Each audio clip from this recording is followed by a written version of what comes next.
So guys, welcome back to my channel.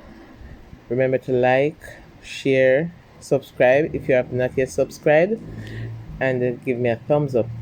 Comment also in the comment box.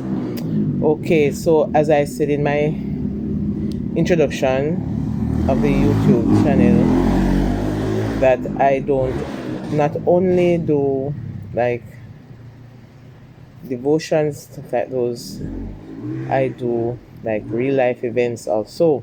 So this video, you're gonna see me featuring my son. So as you can see, the topic featuring my one son. Yes, it's my one and only son. I have four girls, one son, and my son is the first of all the five of them. Yes, so I'm featuring him today, and I'm doing this channel not to look down on anybody, because in life there are ups and downs, and you know and sometimes life is what we make it to be. And I still believe in training up a child in the way he should go. That's when he's old, it will not depart from him. So no matter how disobedient and how troublesome the child was, all we have to do is be constant in prayer. Put him to God. Put them to God. Right? Lead them the right way, lead them to Jesus. And I just feel impressed that this video will motivate somebody, and it will inspire somebody, it will help somebody in the upbringing of their children. All right, so everybody who knows me know that it wasn't easy raising those children, especially my son. He was not one of the best obedient child. Mark you, I've never gotten a complaint from nobody, no school, about him, which I have to go to school and to trash out matters and whatever. He has never been in trouble with the law. No. But he was a troublesome kid growing up. When I say troublesome, probably you would say that is nothing. But for me, grown in a disciplinarian home, not cannot backtalk my parents, and to know that a child come and backtalk me, telling me that they're not doing this and they're not doing that when I give a command, it was unbearable. He was disobedient and all of that. But I did not give up on him. I tried. At one point, I even take him to the family court. That's how I was, for some counseling. And when he reached the counseling office, he wouldn't talk when they asked him questions. So apparently they sent me out of the room. And when they called me back in, he told them that I prefer the girls more than him. So that's why he was behaving like that. But that was a no-no for me. That wasn't true. Because he's my only son. I have four girls after him. How could I despise him or whatever? It was because of his behavior. He wanted, maybe that's what he thought at the moment, but his behavior turned me off. It threw me off completely. Being a single parent, raising all five of them by myself, it wasn't easy, and to know that he comes now giving me problem, giving me talking, and my girls weren't doing that. Maybe that's why he said I prefer them, but that wasn't the truth. That was far from the truth. I love him so much, even until now. I love him. And but as time goes by, he started to see himself. But I'll tell you more about that. But growing up, it wasn't easy, as I said. Out of the five of them, he went to the most schools that you can ever think of. I sent him to school, to that school, to that school, to that school. and only one school he graduated from, and it was basic school. It's only basic school he graduated from. Yes, because he went to basic school, graduated. He went to a primary school. He wasn't successful in his common GSAT at the time.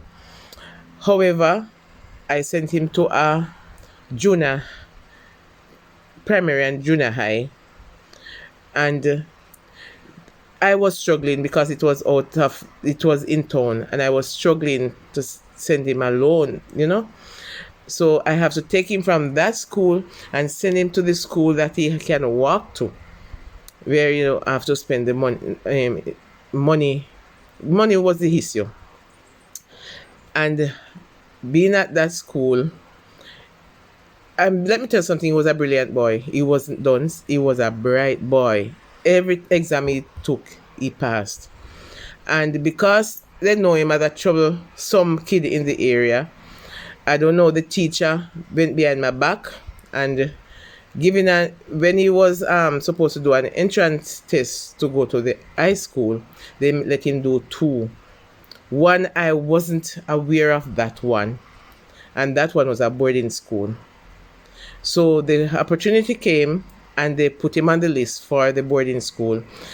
Result came in, actually both results came to the same time, and he was successful in both of them. But then I said, after all, he's giving me so much trouble, so much talking. Why not send him to the boarding school? It was a hard decision, but my brother insists that yes, I'll get the expenses on me. So send him. That's my big brother. Send him. So we packed him up, and it was a hard thing for me to let him go when I went in line to register him and to put him in school at the boarding school. Trust me, I cried because I know I'm gonna miss him and all that. But I cried. I left him there, and when I left him at the school, I went the following weekend with food and stuff like those to visit him. And when I went on the school compound, he was nowhere to be found.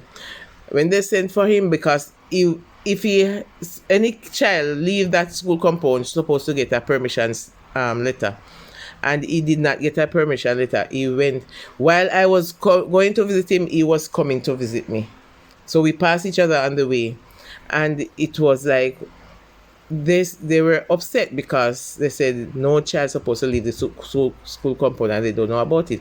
But he left, and I mean, that did not stop him. He left. The following weekend I went to visit him, he left. Yes. And that was it, because he wasn't happy. They were grubbing him because he was like freshman then. They were grubbing. He couldn't take it. So I was saying he should be a tough kid because he played tough on me. So why not tough it out? But that was too extreme. It was too extreme because I went there and I realized what was taking place, and I had to ask for a transfer. He did about 3 terms or so, and I have to ask for a transfer. Put him back to this other school that he did pass to go. So the grubbing was extreme. They even put his bed outside. Put him outside one night for him to sleep. They do all manner of things. They cut up his bed, his pillow, his sheets with razor and stuff like those. They polish him. They do all kind of things. He wasn't the only student, but he couldn't take it, and I was upset about it. The school, when I go to the school, they said one teacher told me that he went through it and he overcome, so he have to do it. So I was, that year, a lot of parents took their children from that school because of the same thing. So I took him from that school and put him to the high school that he did pass to go. And he was there doing well, going now and then because of the funds again. But I realized his interest was not in school. But he was a brilliant boy. His interest was not in school. And, One day I came home from work and my mother said to me, listen, I don't think that boy is going to school, you know. You need to check him out. And parents, let me tell you something. This is one of the things you have to do. You have to open your eyes on your children for them to be what you want them to be, what Christ would want them to be the you have to open your eyes on them. You have to be wise, you have to be tactful. You have to know your children. Take the time out to know your children. If my mother wasn't looking out because I have to come out early, coming back late for because I have to work hard for them. And my mother said, listen to me, that boy not going to school because he was on the evening shift. And the time that he left in the morning for school and the time that he returned home, he could never reach school and he's on the evening shift. And I said, okay, I'm going to check it out. I said, okay, I'm going to check it out. I went home that night and he was fast asleep. He was fast asleep. So I said, well, this is the opportunity time. I went into his school bag and I was checking the dates that he have in his books. And the dates weren't adding up. It's like he have like the 15th of May. That was the last date. And then 2 weeks after, nothing. And I was like, no man. So he don't go to school for 2 weeks straight. And I've been sending him to school every morning. So what he do with my money, my little bit? Huh? So I wake him up immediately. And I said, we need to talk. And let me tell you something, brethren. I used to the brethren because I'm a church person. Let me tell you something, people. As one of my church brothers said, and I look at that and I pay careful attention to it, he said, we must not only talk to our children, we must talk with them. That's a big difference. Not only talk to them, but talk with them. Yes. And if I was talking with my child, I would know that something is wrong. I was only talking to him, reprimanding him of what he was doing, you know. But let me tell you something, if I knew then what I know now, I know things would have been different. And let me tell you something, when I get up and I talk with him and I said, what happened? When was the last time you go to school? And he was there mumbling. And I said, talk to me. And when he told me, I said, why? And he was pointing to a shelf and said, that's the reason. And I said, what's there? And then I climb up on the bed and I go up on the shelf. I saw a big watch. It was like a hermit looking color and stuff like those, but it had one handle. The other handle was there, but it wasn't attached. I said, whose watch is this? He said, it's for a boy in his class. The boy was changing off to play football and give him the watch to hold. And I don't know what he was doing with the watch, and he broke the handle. And the boy threatened him. And he said if he don't get back his watch, watch what's gonna happen.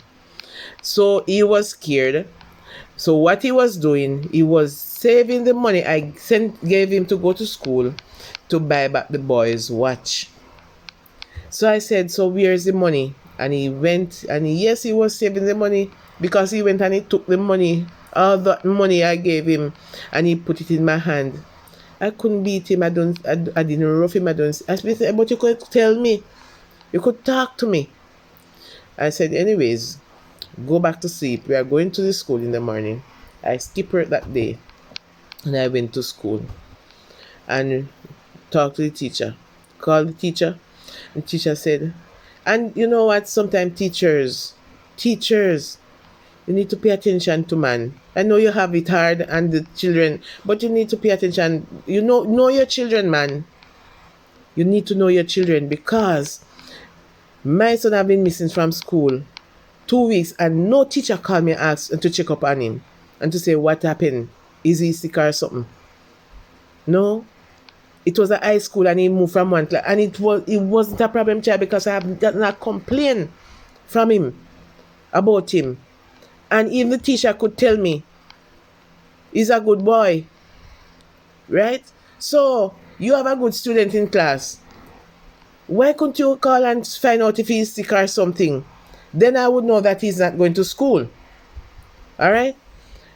Went to school. The teacher said, I realized he wasn't coming, but I didn't know what happened. And he called the boy and he said, but that boy is not he's not a hard boy. They could talk it over. And he called out the boy out of class because he was in class that day and we were on the outside and he spoke to the boy about it. The boy admit yes, and he was such a sweet boy, little boy too. Boy admit that yes, he broke his watch and he wanted it back. So the teacher talked to him and asked him if he could accept that money that he has now, and then in the later run, he would get the rest. The boy said yes. So that money that he saved, my son saved, we turned it over to the boy and gave him back the watch so he could fix his watch. And we work on the other part of the money. And I put him back in class. But again, his interest wasn't at school. I don't know. And then maybe because he wasn't getting enough money and stuff like those, because when he reached 10th grade, that was it. He did not go back to school. What could I do? Couldn't force him. I asked him, I begged him, but he was on the road, kicking football, playing marbles, doing all sorts of stuff, and it pains my heart. Whenever I do something that is wrong and I rush him or make after him, like as if I'm going to beat him, he rushed to his father. So he was back and forth from me to his father. That's how he grows, And finally, I said to myself, I can't watch my son go down like that. I can't watch him go down like that. So you know what? I am going to send him back to school. I sent him to Hart this time. I enrolled him in Hart School this time to do cabinet making. He passed the entrance exam again and he was enrolled in Hart. And after enrolled in Hart, I noticed he went just the same up and down. I asked him why. He said, sure, we not do nothing, we no teacher, they come to class and rary and blah blah. And I saw some computer when me sit down for the daytime. I said, that's good. Learn computering. He said, no teacher is there, and he have all sorts of excuse until gradually he stopped again. He stopped. And I still tell myself that I'm not gonna give up on him. That's my grandson. Sit down. I'm not gonna give up on him. And I was working at a hotel. And my heart was on him. And I saw the Tyler that was there, the contractor. And I went and spoke with him. I realized he was from the same church denomination that I am from. And I spoke with him and I told him I have a son. I said, you don't have to pay him. Just teach him. Let him come with you and learn the trade. Keep him by your side. And he said, no problem, send him. And I spoke with my son and he agreed to go. And sometimes it's only on the weekends I saw him. I saw him during the day at work when he come to lunchroom and stuff like those, but on the weekend he come home because they were Seventh-day Adventists. The contractor was a Seventh-day Adventist, so he don't work on the weekends. So I saw him and he was there and he learned this skill. And with the help of another church brother, he went with him. And now I am a proud mother. My son is one of the best Tyler you can ever think of. He is one of the best person you can ever think of. Let me tell you something, man. In the end, you're gonna see where I feature all 5 children. All of them are married. My son, he gave me 2 wonderful grandchildren. Trust me. I'm gonna show you. I'm gonna show you it. I'm gonna show you him. And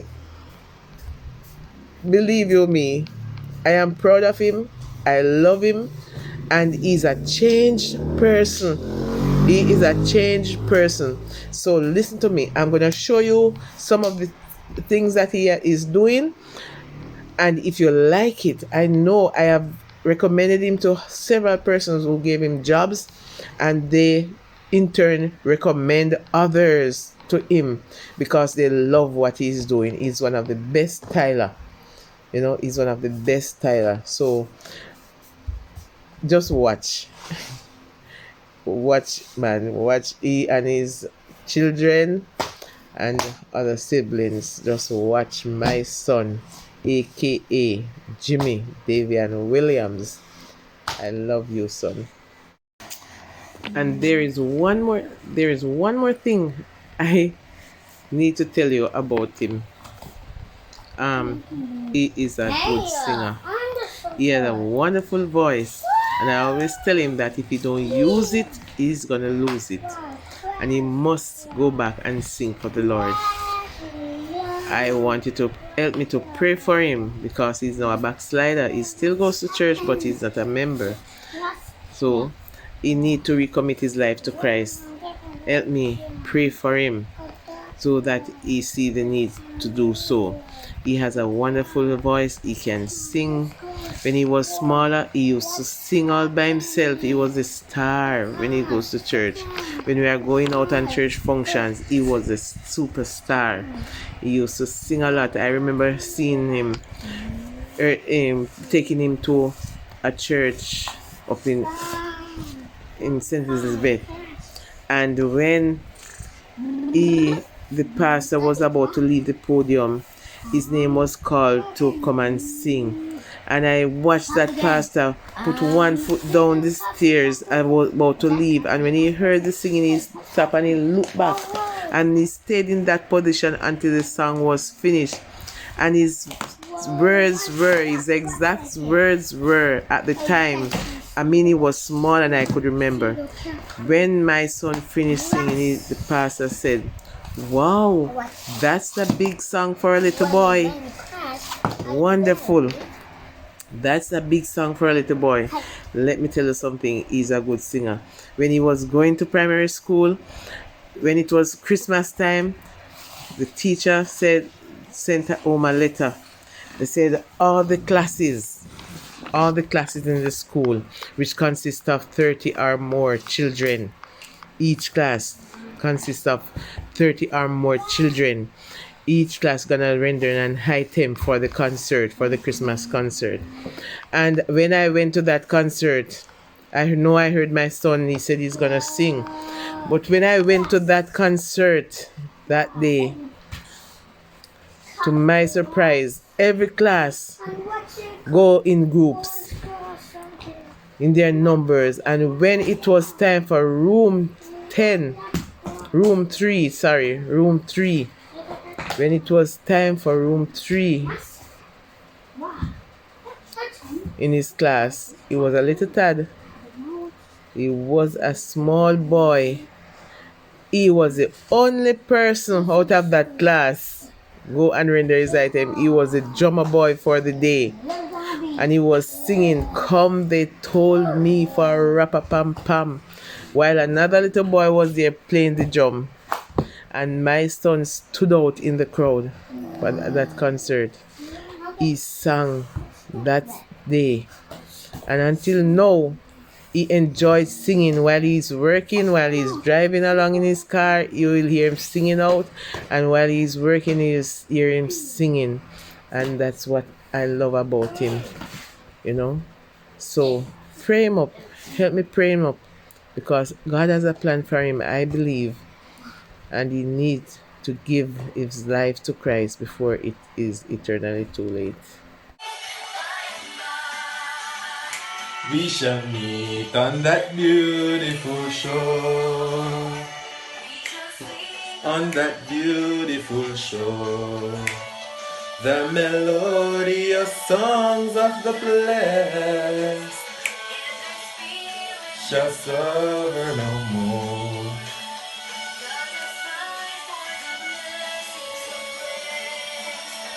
In that sweet by and by, we shall meet on that beautiful shore.